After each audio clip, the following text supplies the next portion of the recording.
এক জঙ্গলে থাকত এক চঞ্চল খরগোশ আর এক শান্ত কচ্ছপ।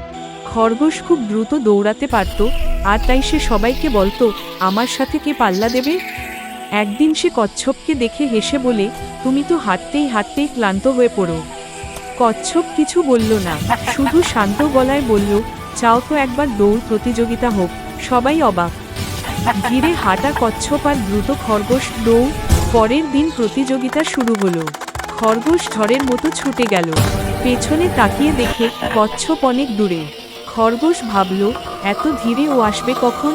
একটু বিশ্রাম নিলেও ক্ষতি নেই। সে গাছের ছায়ায় বসে পড়ল আর অল্পক্ষণের মধ্যেই ঘুমিয়ে পড়ল ঘুমন্ত মুখ। আর কচ্ছপ, সে থামল না। ধীরে ধীরে এক পা করে সে এগোতেই থাকল।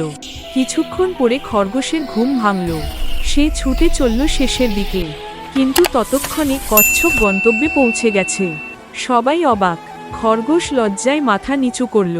কচ্ছপ তখন বলল, গতি নয়, নিয়মিত চেষ্টা আর ধৈর্যই আসল শক্তি। শিক্ষণীয় কথা, ধীরে চললেও থেমে না গেলে জয় নিশ্চিত।